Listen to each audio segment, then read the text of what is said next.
Hi అండి, నేను మీ తులసి. మనం బయట నుంచి బిర్యానీ తెచ్చుకున్నప్పుడు ఇట్లాంటి బాక్స్ వస్తూ ఉంటాయి కదండి. వీటిని బిర్యానీ తిన్న తర్వాత ఇంకా పక్కన పడేస్తూ ఉంటాము. అలా పడేయకుండా ఇవి మనకి కిచెన్ లోకి ఉపయోగపడే ఒక మంచి వస్తువు అయితే రెడీ చేసుకుందాము. ఇది ప్రతి ఒక్కరికి కూడా యూజ్ అవుతుందండి. వీడియోని స్కిప్ చేయకుండా లాస్ట్ దాకా చూడడానికి అయితే ట్రై చేయండి. ఫస్ట్ టైం మన ఛానల్ ని చూస్తున్నట్లయితే లైక్ చేసి మన ఛానల్ ని సబ్స్క్రైబ్ చేసుకోండి. నేను 2 రకాల బాక్స్ ని చూపించాను కదండి. ఫస్ట్ ఇలా పొడవగన్న బాక్స్ ని అయితే తీసుకుని బాక్స్ చుట్టూరా కూడా ఇట్లా కట్ చేస్తున్నాను. ఇలా కట్ చేసుకున్న తర్వాత ఇందులో కొంచెం పొడవుగా ఉన్న ముక్క అయితే తీసుకున్నానండి. చూడండి, ఇట్లా కొంచెం ఎలాడపు ఉండాలన్నమాట. అలాగే ఇక్కడ నేను రౌండ్ బాక్స్ కూడా ఒకటి తీసుకున్నాను కదా, అందులోకి ఇట్లా సరిపోయేటట్టుగా మనం కట్ చేసుకోవాలి. ఈ రౌండ్ బాక్స్ ఎలా ఉంటుందంటే అడుగున కొంచెం ఎలాడపు తక్కువ ఉండి పైన కొంచెం ఎక్కువ ఉంటుంది కదా, అట్లా దానికి సరిపోయేటట్టు కట్ చేసుకోవాలన్నమాట. కొంచెం క్రాస్ గా కట్ చేసుకోవాలి. ఇదైతే కరెక్ట్ గా సరిపోయిందండి. దీన్ని బట్టే మనం ఇంకొకటి కూడా కట్ చేసుకోవాలి. ఇది ఎలా ఉండాలంటే పైకి కొంచెం హైట్ ఎక్కువ ఉండాలన్నమాట. అందుకనేసి నేను ఇంకొకటి అయితే అడుగుపాటు తీసుకున్నానండి. అదైతే కొంచెం హైట్ ఎక్కువ వచ్చింది. చూడండి, క్రాస్ అయితే ఇట్లానే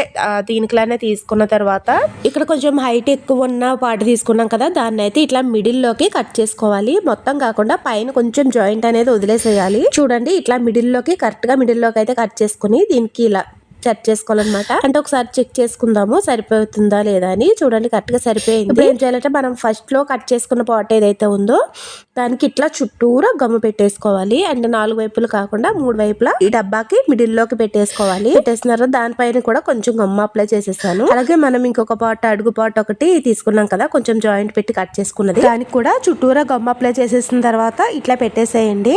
మిడిల్ లో ముందే చూసుకొని ఒక మార్క్ అనేది చేయాలి. ఎందుకంటే మనం గమ్ము పెడుతున్నాం కాబట్టి కొంచెం అటు ఇటు అయినా ఏమీ తేడా రాకుండా ఉంటది అనమాట. ఫస్ట్ మార్కింగ్ చేసేసుకున్నామంటే కరెక్ట్ గా సెట్ అయిపోతుంది. అంతేనండి, వేస్ట్ గా పక్కన పడేసే బిర్యానీ బాక్సులతో ఒక మంచి ఆర్గనైజర్ అయితే రెడీ చేసుకున్నాము. ఇట్లాంటి బాక్సులు మనం బయట కొని తెచ్చుకుంటూ ఉంటాం కదా, సో అట్లా కాకుండా మనం ఇంట్లో ఉన్న వాటితోనే ఇట్లా రెడీ చేసుకోవచ్చు అనమాట. చూడండి, ఇందులో నేనైతే పెసరపప్పు, కందిపప్పు, పచ్చిశనగపప్పు, పల్లీలు వేసుకున్నాను. ఇవి ఎందుకు వేసానంటే ఇవి కొంచెం వెయిట్ ఎక్కువ ఉంటాయి కదా, ఆగుతుందా లేదా అనేసి మీకు డౌట్ రావచ్చు. అందుకనే నేను ఇవి వేసి చూపిస్తున్నాను. ఇది మనం పోపుల డబ్బా కింద వాడుకోవచ్చు. అట్లాగే కొత్త బాక్స్ అయితే మనం పూజ గదిలో కూడా వాడుకోవచ్చు అండి. సో చూసారు కదండి, వేస్ట్ గా పడేస్తే బిర్యానీ బాక్స్ తో చక్కటి ఆర్గనైజర్ అయితే రెడీ చేసుకున్నాం. వీడియో నచ్చితే లైక్ చేసి ఇట్లాంటి మరిన్ని టిప్స్ కోసం మన ఛానల్ ని సబ్స్క్రైబ్ చేసుకోండి. ఉంటాను మరి, టాటా.